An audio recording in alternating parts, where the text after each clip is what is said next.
Well, I think you've probably figured out that Global Youth Service Day is all about harnessing the power, energy, and enthusiasm of youth in an effort to better our communities through service. And although today is just one day, I know you'll see how transformational, literally, service can be. Our service learning this morning has focused on an area that has a direct impact on our quality of life, health and wellness. In just a few moments, our special guest, Chelsea Clinton, will moderate our panel and open a dialogue about what it means to serve and why health matters. I'd like to recognize just a few of our special guests joining us this morning. Mayor Mark Stodler was here, but he had to step out, and the City of Little Rock is such a tremendous partner, so thank you to Mayor Mark Stodler and our very special friend, Dr. Sadie Mitchell. Sadie, where are you? Dr. Mitchell is the Assistant Superintendent of Elementary Education for the Little Rock School District and a wonderful strategic partner and great friend to the Clinton Center. Thank you again, Dr. Mitchell. I'd also like to recognize and thank our Global Youth Service Day partners for making today a huge success. The City of Little Rock and City Year. So I'd like to extend a special thank you to Michael Drake, the city's Chief Service Officer. Michael, where are you? Michael Drake, and to the Executive Director of City Year, Sarah Robertson. And I'd also like to thank our wonderful sponsors, Comcast, Love Your School, Coca-Cola, Southwest Airlines, the Home Depot, Central Arkansas Water, the Arkansas Academy of Nutrition and Dietetics, the UALR Chancellor's Leadership Corps, CNF Flooring and Rug Gallery, and, of course, the Little Rock School District. Let's all give them a big round of applause. Finally, I'd like to thank each and every one of you. We have more than 175 students participating today, representing the following schools: Catholic High School, Central High School, ESTEM, Hall High, J.A. Fair, Lisa Academy, Mount St. Mary Academy, McClellan Magnet High School, and Parkview Arts and Science Magnet. We were also very pleased to have several of your principals here today. We thank you for allowing your students to be part of Global Youth Service Day. It's now my pleasure to ask Emmy Shore, City Year Corps member at Mableville Elementary School, to join me here at the podium. Emmy.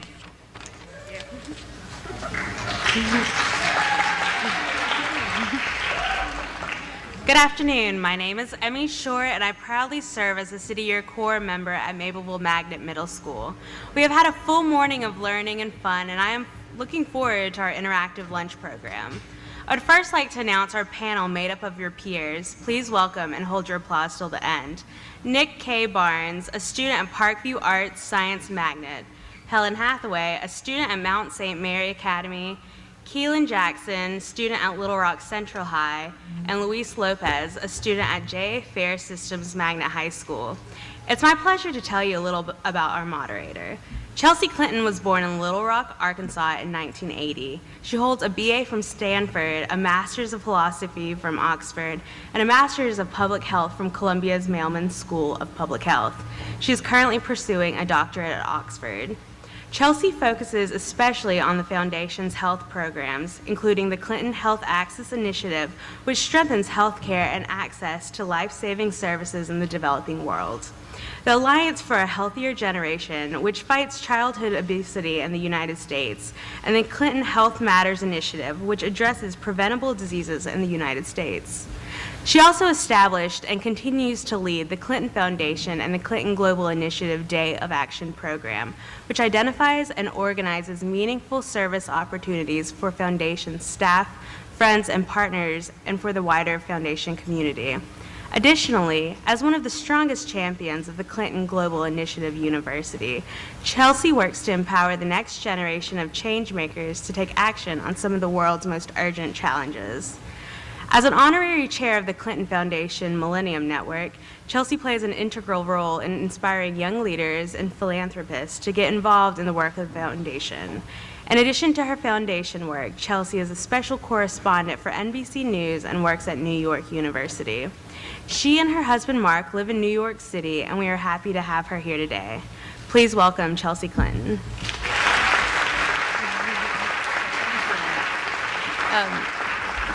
That was such an impressive reaction, particularly from the Parkview students, that I just felt like I had to acknowledge it. And I went to kindergarten at Hall High. So Hall has a particularly special place in my heart. And Dr. Mitchell was my first grade teacher. So thank you for giving her such a warm round of applause earlier. It is always incredibly nostalgic for me to be back in Little Rock. It was just over 20 years ago that I moved to Washington with my family. 20 years probably seems like the dark ages to you. Certainly in 1993, I would have thought 1973 was a totally different era. But in many ways, you would be right. I mean, in 1993, the average cell phone weighed about 10 pounds. At this point in late April, there were somewhere between 400 and 500 websites in the world. The predominant search browser was something called Mosaic. You've probably never heard of that. Yet, no. Michael Jordan still played basketball. I mean, it was a profoundly different world. And yet, the counter to that is that not only have you all grown up as millennials and as digital natives, but you're also mobile natives. You don't probably remember when you sent your first email. I remember when we got our first computer in 1987. Santa Claus brought it to me. I remember when I sent my first email in 1996, and I remember when I sent my first text message in 2001. I mean, you probably don't remember the first time you encountered a computer or sent an email or sent a text message. So it's not surprising that your generation, more than any other in history, feels the most connected to one another and the most empowered. And all of you here today are clearly testaments to that. And I'm so excited that today has been about health, and I love that you're eating your apples. That it's not just something that you've been learning about and participating in this morning, but that you're living. About 50% of the greater Little Rock area's adults suffer from a chronic condition, and the vast majority of those are related to people being overweight and obese. And none of us who are older than you are, and I'm a lot older than all of you, I'm probably twice as old as most of you at least, want you to have to face those same challenges when you grow up. Gosh, that makes me sound old. But it's profoundly true, and we all have a vested interest in ensuring that not only can you make the difference that you want to make in your communities or in our world, but that you're healthy enough to do it. Because I'm a big believer that those of us that can do things should do things. And just by showing up today, you've demonstrated that you believe you can make a difference and you are making a difference. And I hope that, as Stephanie said, the Global Youth Services Day won't just be sort of a day, but a template for your life, because I think there's nothing more rewarding or more fun than making a difference in someone else's life, whether they live next door, or whether they're the proverbial little old lady in the church, or the kid that you tutor, or someone whom you help make healthier choices in your life. So I'm so excited for the panel, because I think that this is not remotely about me, but about all of you. And I think that what you all learned today hopefully isn't just sort of the one-off morning or afternoon, but that you'll go back and talk to your friends and your family and help other people make healthier choices. And I know I'm going to learn something from the four remarkable young people on the stage, one of whom is here with crutches on. So I think that Helen in particular deserves a lot of support and appreciation. So please welcome the panelists, and I hope that you all will ask questions.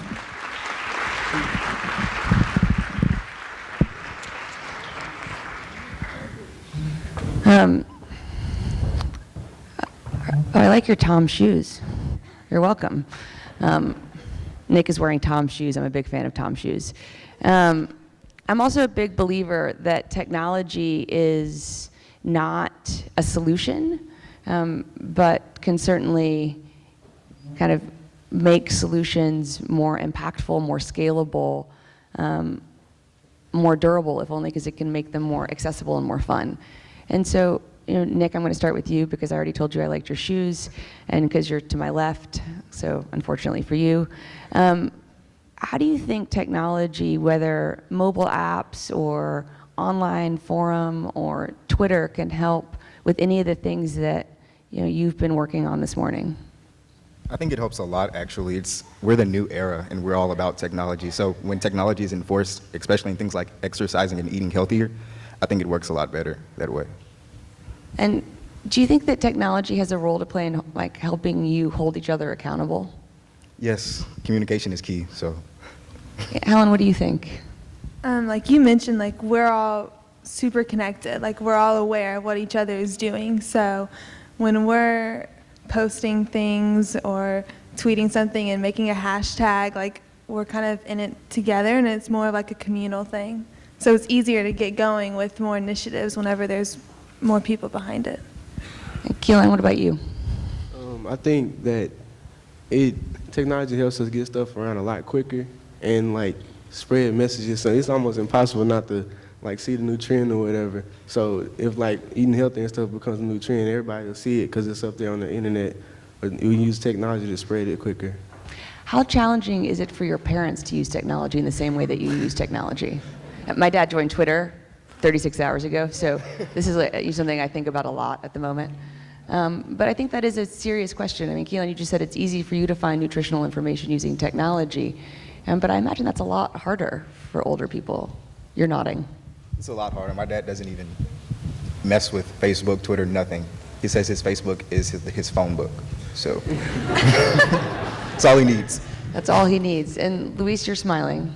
Does that sound familiar with? Yeah, it's same in my family. My uncle, my dad and mom. They're like, "What are you doing on the computer?" I was like, "Oh, I'm checking my Facebook." They're like, "No, get off that. You don't have time for that. Go do something." But I find it very useful because I like communicate with my family since they're all over the U.S.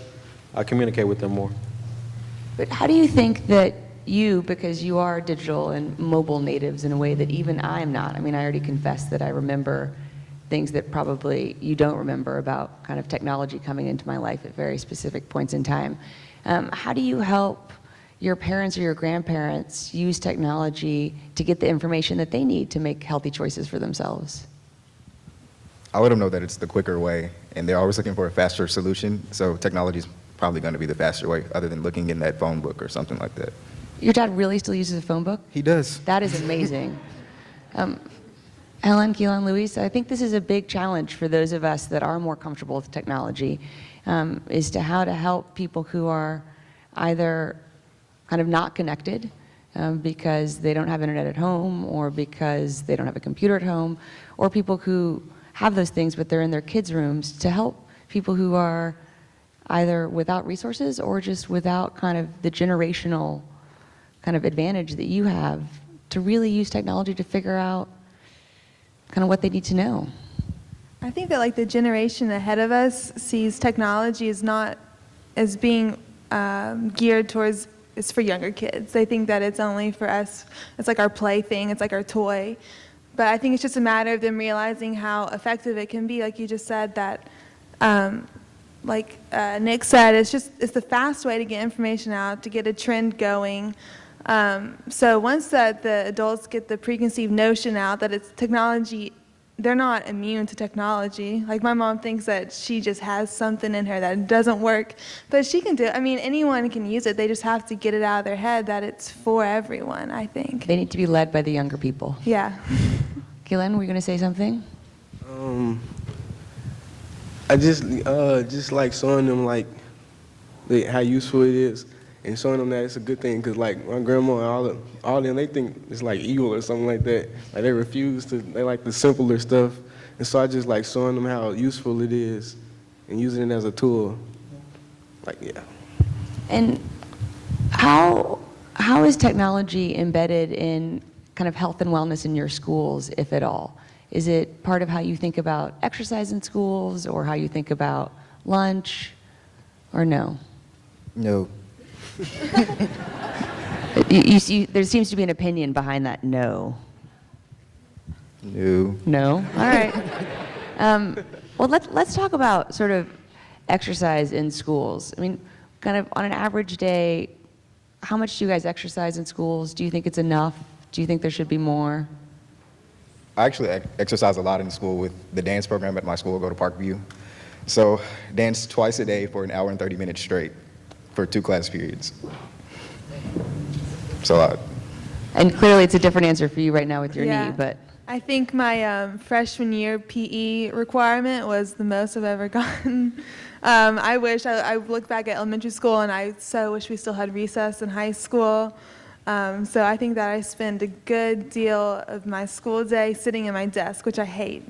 But I would love to be able to dance. Well, of course, I would love to be able to dance throughout the school day. But unfortunately, a lot of it I spend sitting down, which is too bad. And Keelan, Luis, what about you? Central, them stairs, oh my goodness, them stairs get you. Yeah, we get quite a bit of exercise, just going, zipping up and down the stairs and stuff like that, and in gym too, so yeah. Do you have gym every day? Well, some kids, they have gym, but I choose not to take it. And Luis, what about you? Well, I think our fair is kind of not so big, and like exercise, what I mostly get at school is from soccer, like after school, so that's probably the only exercise. And what about lunch? How would you guys rate kind of lunch? I don't eat the God, Nick, healthiest. you have to go first every time. I'm sorry. I won't look at you first next time, but you've already started, so please. I don't eat the healthiest lunches at school. It's like confessional. Yeah, a little bit. It's all kind of fried and popcorn chicken every day for me.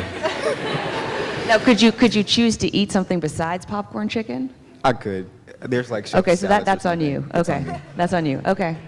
And Helen, how about you? I know that a lot of the girls, like right period before lunch, will like look online and see what's on the menu today. And there's usually lots of fresh things. Taco salad day is always a big day at school. So I think some people say it might be a little expensive, but there's always options, so people find things. Keelan, Luis? I think the lunch is getting healthier. Like if you look in the vending machines, they don't have like the honey buns and all of that. They got like fruit snacks. And in the lunch line also, in the snack bar, they used to, like, it just changed. You can tell, like, the cookies and stuff, it tastes different. It's more healthier. You can, like, taste it. So, yeah. You can taste the difference. And is that a bad thing? No, it's good. Oh, it's a good thing. Oh, good. Luis? Well, I noticed everything's baked now, and they removed a lot of things that are not as healthy. Like chips, hot chips they used to have, not there anymore in the vending machines. So you've seen a real difference? Yes, and there's like more water. Or vending machines that only have water and apple juice and orange juice. So. And are you seeing those changes in what's in the vending machine and what's served at lunch affect the choices that your friends make? Yeah, we got a new vending machine. The Mountain Girls will know, and that's the big thing for after school. Girls who are about to start rocket practice or before we would go to track practice, because it has the granola bars and the water bottles and it doesn't have any Doritos or candy bars in it. It just has the good stuff. So that's good for right before we go to practices after school. We always go to that one. And do you notice that people's eating habits are changing in your homes or in your neighborhoods with your friends? Are people starting to make healthier choices now that there's a growing awareness of kind of what unhealthy eating can really do to your long-term health? Yeah, there is in my household at least. My mom's big on the health thing. So she's the one doing the shopping. So we're going to eat what she shops for, and that kind of helps us out with it. Yeah, my mom, I don't know what happened in the past couple months, but she just got real health conscious and is throwing out all this get this out of here, and buying fruits and stuff like that. So yeah. How do you feel about that change? I think it's good. Everybody else in my family, I'm not sure. They get kind of gripey when they don't have their chips or whatever, but I think it's definitely good. And Luis? What? Same with me. At school, I noticed that people are starting to drink more water. Before, I didn't really see that much, but now I see it since it's mostly what they have. So I see more people drinking water now. So what's in the vending machines makes a big difference? Yeah. Yes. And do you think that, one of the things that I continue to be astonished by is that, portion sizes, which I know is something that, some of you talked about this morning are 4 times what they were, 40 years ago in fast food restaurants, and that even at home, most American households eat about 20 to 40% more calories at dinner than we did 40 years ago. So we really are just eating more. So it's not only that we've been eating bad stuff, we've been eating more bad stuff. So as kind of you're all noticing a difference of people eating healthier, are you noticing people eating more like consciously smaller portion sizes? I have noticed that. Like I learned this morning, portions is the amount of food that you choose to eat, and servings are the amount of food that you need. So with that being said, people are kind of focusing on that and trying to do better with themselves. Do you all pay attention to the labels on food? Like a serving size equals? Nick's like, Not I really, know. but as of today, I will definitely pay attention to that.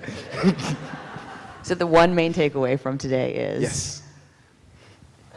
And what about the rest of you? Have you paid attention to portion sizes historically or serving sizes? Not before today. Well, this is good. So at least this came out of today. Yeah. That's a good thing. And what do you think for the older people in your life? I mean, not just your parents, but for your grandparents or the older members of your community, including, those that may think the internet is evil. How, are their eating habits changing at all? Do you notice any kind of change in that generation, not only in your parents, but in your grandparents or older people? Okay. Their habits are going to be obviously harder to break because they've been doing it for a longer time, but I most definitely think it can be done. And if they see us doing it, since we're leading them in that pathway, maybe they can do it. Do you notice that older people now look to you as not only kind of helping them navigate technology, but also just being kind of information and data sources because you have more access to information and data? I do. Yeah? Can you talk a little bit more about that? My grandmother, actually, I'm her news. Anything that happens on TV, anything, So piece of it's not like CNN or the Arkansas Democrat Gazette, it's Nick is her Yeah. news source. Yes, Nick News. She's like, something happens and she notes it on Twitter or Facebook or anything like that. So 9 chances out of 10, I'll know, and I'll just have to explain it to her, and she'll get it through me. Like even this morning, my dad was reading a newspaper and he says, "Oh, Hunter Mickelson is going to play at Kansas." I was like, "I know, Dad. That was on Twitter yesterday." So a lot of times, if like an older person would get like a little piece of news, they can like look to a younger person. They'll have the whole story already known. Is that your experience too? Yes. Yes? Yeah, just like showing them how to work it. Like my grandma, she had this, I've never seen a computer that big before. It was huge. And like we just moved that out and got her a new one and showing her how to work everything. And my mom too, I have to work her Facebook. Facebook not even that hard to comprehend, but she's like, yeah, do this for me and do that and check this and all of that. So yeah. So Nick's the news source. Keelan is the Facebook navigator in his family. Helen, is the Twitter updater. Luis, what about in your family? About more YouTube, anything that happens. Well, on Facebook, everybody shares. It is amazing, right? Like, I remember the first time I showed my dad YouTube, he was like, wow, you can watch all this stuff. And I was like, yes. Wow, and you find that astonishing. It is, it's different. Yes. Like every time, like there's something new, like what happened in Boston, there's always videos or information. It's very useful sometimes. Or like sometimes I show my parents or any kind of relatives that have questions about it, and they usually like it. So Nick, I read you've done 1,400 hours of community service. Is that right? Yeah, a lot. I mean, that's not just like you want something to put on your college application. That's a serious commitment. Yeah, it is. Through community service, I found my love for people, and I think that's what keeps me going. And after my first taste, I just couldn't get enough, so I just kept going back. Oh, that was sweet. Oh. Yeah, that was a sweet answer. No, but it is impressive because that's, the really kind of the pinnacle of what I was talking about in my introductory remarks, that there is very much a sense of connectedness and mutual responsibility that at least people in your generation say that they feel and that they have. but clearly you and all of you are living it. I mean, Helen, how important is community service to you? A lot of it comes from like my school, but that's just like the foundation of it. But once like Nick said, like once you do it once, you realize that it makes a difference for the people just to have like working with people, if that's what you're doing for the community. It makes a difference for them just to know that they're being thought about and that we're all, it's like a community effort. Like it's not just every man for himself, but then they're empowered to know that someone's looking out for them, and it's almost like a chain reaction to know that oh gosh, this is going to be cheesy, but we're all in this together. So it's good. Everyone gets a good feeling from it. People who are helped and the people who are helping. And Keelan, what about for you? How important is service to you, and how, Helen talked about how her school sort of is the foundation. How important is service at Central and to you personally? It's very important. Like, not too long ago, we fed the homeless. Well, I fed the homeless in my church. And, like, just to see the look on their faces, like, when you hand them a plate, and when they say thank you, it's a good feeling. And also at Central, I can't remember, the little oil spill thing that happened. They were collecting supplies and stuff to help clean it up. So it's important at Central too. So it's something that you feel in your own community, but also nationally. Yeah. And Luis, what about for you? It's about the same for me. I think it's like very important to help the community, because in order to give, you have to give out to the community. Yeah, and Ken, I think what you were talking about earlier in feeding the homeless, I think it's part of dignity. It's giving people kind of the respect of recognizing that we're all in a community, which also can tip into the cheesy territory. But I think there is something really profound in that. Like when you recognize someone else's humanity and you respect it enough to give your time, your energy, your resources to validate that, that's really profound. Do you think that there's a different feeling of community service and kind of mutual responsibility in your generation versus older generations? I mean, because that's certainly what all the research shows, but, is that your experience? I do certainly think so. I think we're working against the older generation to defeat their kind of stereotype that we're all about ourselves. And in doing that, we're working together to try to better our communities. Yeah, it's kind of like people have hobbies. Like I feel like it used to be girls would go take their piano lessons and boys would play pee-wee football. But now kids our age are like, yeah, my hobbies, I love volunteer work, or I hang out a lot at our house helping the people there. So now it's just a more natural, and it's become normal to be active in your community now. Keelan? The same as what she said, it's kind of become like a lifestyle, kinda. And I think we're working against like that stereotypical thing that they have about us, that all we do is like party or whatever we do, eat, party and stuff like that. So I think we're going against that stereotypical thing they set on us and showing them that we're more than that. And Luis? I would agree with all three of them too as well. It's very important to help, and yeah. Do you have fun doing community service? Is it fun? It is very fun. Like I said, I wouldn't come back to something that's not fun. And I mean, I would, because it's the right thing to do, but what makes it all worthwhile is that it's fun and that I'm getting something from it for myself and that someone else is benefiting as well. And what are the activities that you've engaged in that you find the most meaningful? Probably our school-wide canned food drive that we do every Thanksgiving holiday. We usually serve about 3 to 4 families. We buy them non-perishable food items, perishable food items, everything that you need for a Thanksgiving meal. And we deliver those on close to the date of Thanksgiving. And to see the look on their faces because they had nothing, and now they have all of this food that they can have for their families. And to see them break down in tears or just say thank you over and over again, it lets me know that I did something good, that I made that difference. And to remind you what Thanksgiving's all about. Yes. And Helen, how about for you? That reminds me a lot of, like, shout out to the Mountain Girls for Robin Hood Days. I don't know if people have heard about that, but it's also like a Thanksgiving thing because we know time of great need for people, and we do the non-perishable food items. We bring in tens of thousands. We have like 40,000 cans each year. And from the beginning of school to like November, girls are hoarding cans in their house. It's like competitions among the classes.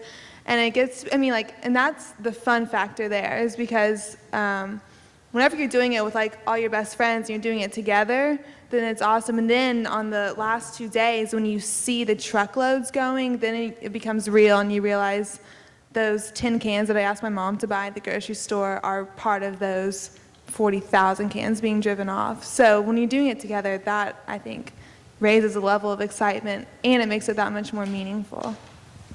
And Keelan? Probably for me, it would probably be Boy Scouts, probably.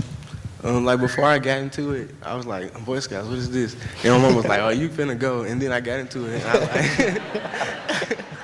was like, and when I got into it, I actually started liking it, all the community service and stuff they give you, and like showing you that it's a good thing, and I had a lot of fun. So yeah, definitely getting into that and helping the community, feeding the homeless all those times, donating things to little kids that didn't have much. So it's a good feeling. And Luis? I think it's a good thing as well. You have fun doing it, and then when the result comes out, like people are happy, both of you are happy, you're happy because you helped them, and they're happy because you're helping them.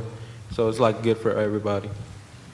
Do you all feel like you're role models for younger kids? I do. My little sister especially, even though she won't admit it, I know it. I just feel like I'm responsible for a lot of the things that she'll have to do. I take pride in that a little bit, and I feel that she needs that person, and that I can be that person. I know. Helen? I think it's natural, of course, for like little kids to look up, because I know, like, of course, when I was little, you think that or in kindergarten, you think the eighth graders are just like godly. They're just, you think that they're doing it right, and that's what you're supposed to be, and you think that that's the path you follow, so you end up like them. So it's a natural thing for us to, like you said, it's our responsibility, because we are their focal point as little kids. Keelan? Yeah, agreeing with them, just being a role model to the younger kids and showing them that this is the right thing. And also, And that Boy Scouts can be cool. like the younger kids, I find that they're like really competitive, like more competitive than us. And they want to like do better than us. Like, yeah, we coming for y'all. Like, we're gonna do better than y'all. So yeah, it's just showing them how to do it and showing them that they can make an impact and be greater. And Luis, do you feel like you're a role model? Yeah, I feel like I'm a role model to like my little sister, and because everything I do, she looks up to me and like sees what I do, and if she sees me do it, she'll do it too, and like if she sees me doing like cleaning or at the house, she tries to help out too. She's still young, but she still tries to do it. Do you think that service will be part of your lives when you go to college and beyond? Most definitely. It's something that I love to do. And since it's something that I love to do, I will fulfill my wishes in doing that. Yeah, I plan to too, just because, that's why would you not want to help people? You know, that seems like the big picture, especially like this generation when I think we're really aware of everything, so we just have kind of a more instinctive will to help because we're aware of the problem. So I think that for most of us, it will hopefully look to keep serving people. Yeah, definitely, and try to get more people into it, because it's kind of hard to ignore like all the service that you can do, because you see it everywhere. So just keep doing it and show other people that when you get it done and do it, it's a good feeling and it's fun at the same time. Yeah, same with me. You have to like help out, and I think I'll probably do it more like when you grow up, as you see like other people do it too. So you're like, I guess I'll do it too, to help out, and you have a good feeling. One of the things that I enjoyed the most when I was in college was that there were ways to be engaged in service that just had greater continuity than anything I'd been able to do in elementary school or junior high. 'Cause I went to junior high. You have middle school now, right, in Little Rock? Yeah, see, God, again, I'm just old. So I went to Horseman Junior High, which now is Horseman Middle School, or high school, in that I could be a reading tutor and stay with the same group of students through the whole year. Or I worked in the Children's Hospital for 2.5 years at Stanford, and I could get to know many of the patients that I would really just try to provide a fun distraction for, or to help them with their homework. And that's a different type of relationship to service, when it is not just to sort of the service itself, but to the people that you're trying to put a smile on their face or to help make their lives a little bit better. I love seeing the red jackets in the audience. I'm a huge fan of City Year.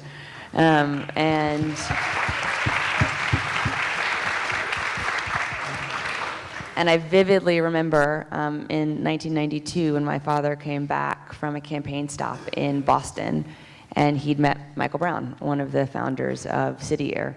And I remember him saying that even if he didn't win, he wanted to make sure that City Year came to Arkansas. So it's particularly awesome to see all the red jackets here in Little Rock. I want to open it up to questions. I don't know if you have questions of the panelists or of me. You're welcome to ask any of us any questions. Otherwise, I will continue to exercise my right as the moderator. Yes. How did it feel being the president's daughter? That's okay. I can repeat her question. She asked me a question that I get a lot. No, I don't mind. It's okay.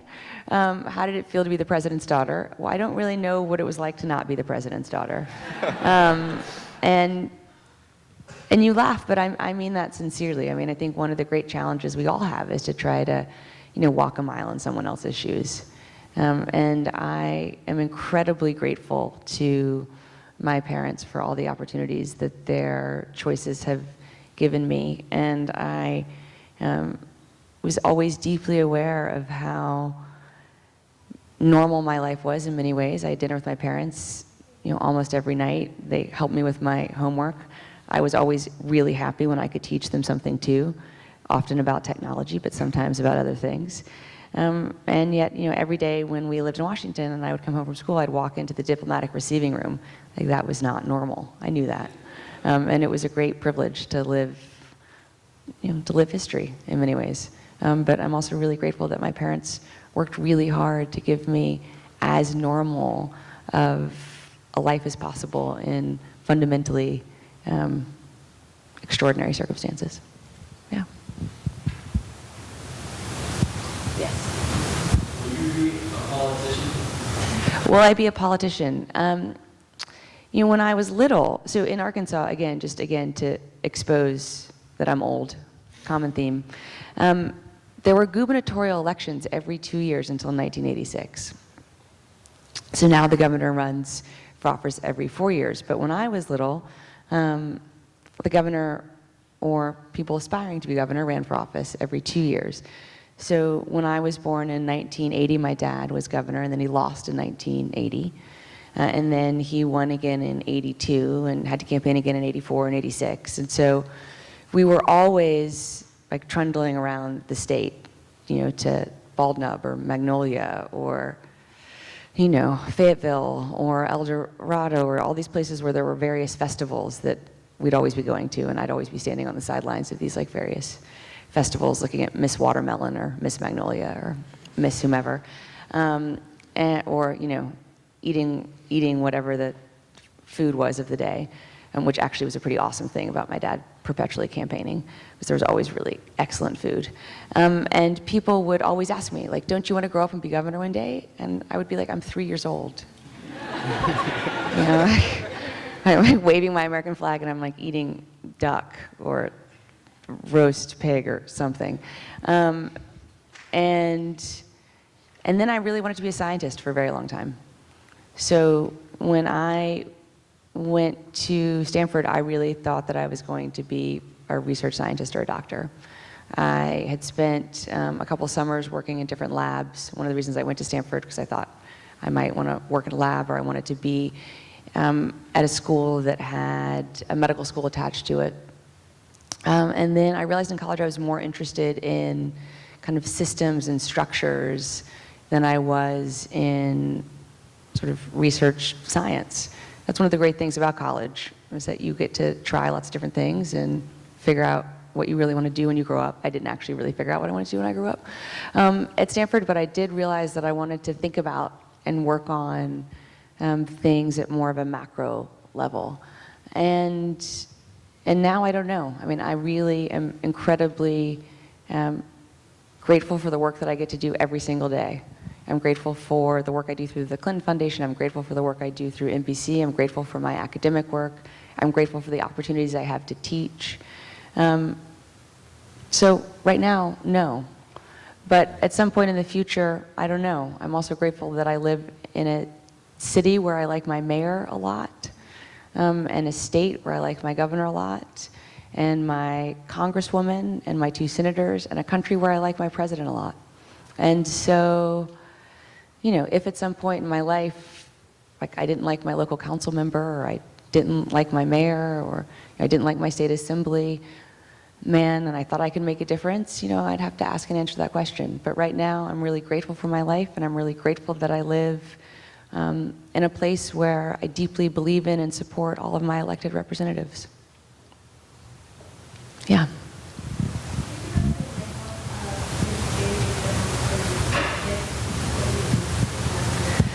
Well, today's sort of a typical day. I mean, I got here early this morning. I'm with all of you. I'm hoping I can steal some of Stephanie Street's time, who is the director of the Clinton Presidential Center. I have a variety of calls and meetings throughout the day, thinking about kind of things 6 months from now here in Little Rock, or more broadly at the foundation. And tonight I have a piece on Rock Center for NBC. So every day is different. And right now, I don't know if you watched the Bush Presidential Center opening yesterday. My father once again said he really hopes to be a grandfather, which is just like unbelievable. My parents, they're unbelievable in private and in public. And yet I'm grateful, because clearly, you know, my mom always says being a mother was the greatest thing that happened to her, and so she wants me to experience that. But right now, my husband and I are working really hard. So we work really hard across the different dimensions of our lives, and I'm, you know, get up every day and just try to do the best that I can. Yes. Testing. Okay. We've talked about exercise and overall health today, and I heard that you were a runner. So what kind of encouragement would you give to somebody trying to start a running program? I think to be ambitious, but to take small steps to get there in general. I think so often, you know, it's not a failure of intention. So like when things don't get done, but people get tripped up by the how. And I think, you know, sometimes, like with the running example, you know, if you want to run a marathon, someone might try to go out and run 26 miles. Versus, you know, if you want to run a marathon in 6 months, what do you have to do from now till then to get there? Or if you just want to have kind of regular running be part of your lives, you know, running a mile one week and then trying to run 2 miles the next week, and, you know, have ambitious goals, but have measured steps to get there, is how I think about most things in life. I'm fiercely ambitious, but I don't want, you know, I don't want the journey to get in the way of the destination, I guess. Yes? Now I can't hear you, I'm sorry. To make a change in Little Rock? Well, this is where I'm from. I mean, this is still very much where my family feels like we're from. And I'm grateful for everything that brings me back here.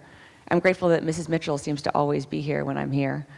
And this is, you know, we feel deeply connected, deeply grateful, a sense of mutual responsibility kind of with Little Rock and with Arkansas.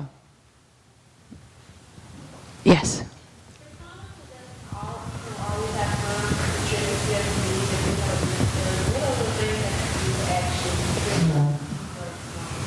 I think that's a great question. So she asked, you know, for people that are really busy, and you can't find 1,400 hours like Nick, what are the different ways that people can contribute to their communities. I think that there are as many ways to contribute as there are people in this room, and probably even more. So, we started off talking about technology.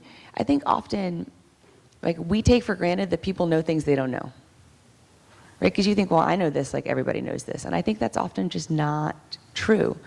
And so if you read something that you think is really important to understand, just as someone who lives in Little Rock or lives in Arkansas or lives in the United States or lives on planet Earth, share that with your friends on Facebook and Twitter, right? Or talk to your friends about it at school or in the Boy Scouts or in church or wherever.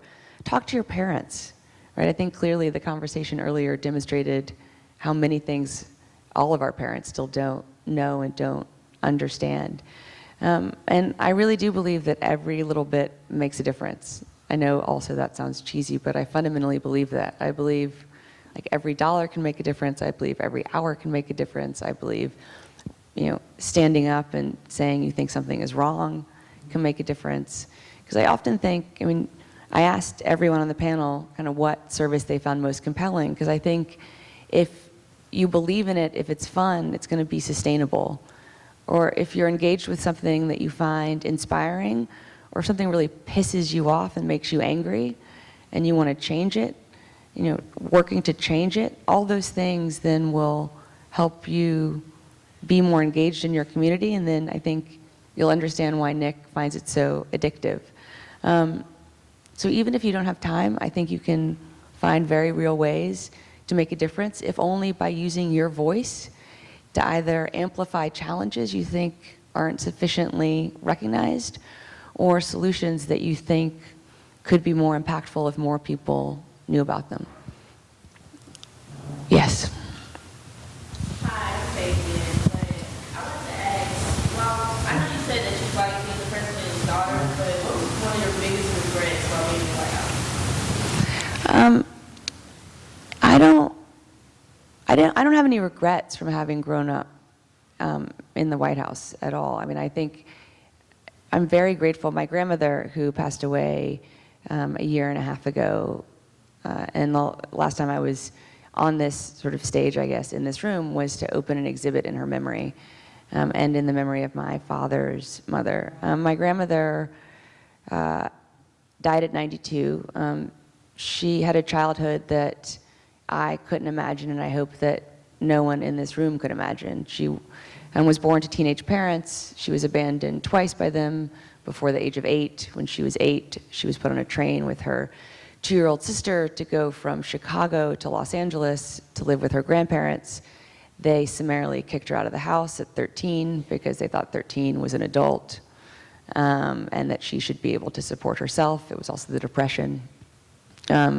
She tried to work in the fields after school initially to support herself, but she couldn't make enough money doing that. So she found a job working as what she always called a mother's helper, but what we, I guess, would probably think of as a live-in babysitter.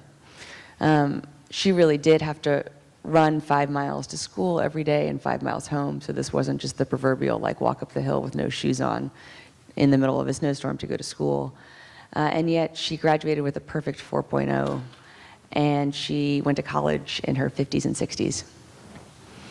And she always maintained that life is not about what happens to you, it's about what you do with what happens to you. And she was determined to give her 3 children a home full of love and imbue them all with a sense of real opportunity and empowerment.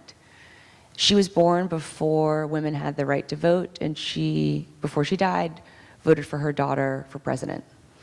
And I think about my grandmother every single day.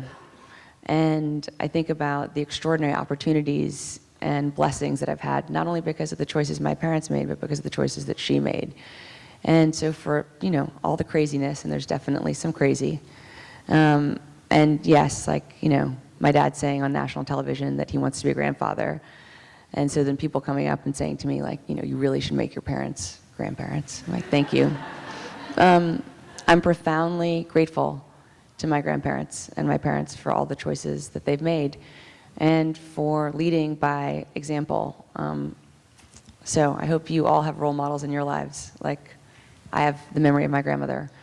And I hope indeed that all 4 of our panelists and all of you will maintain service in your life for the many, many years to come. Thank you all for joining us today, and I hope that the rest of your day is as good as the first half was. Thank you.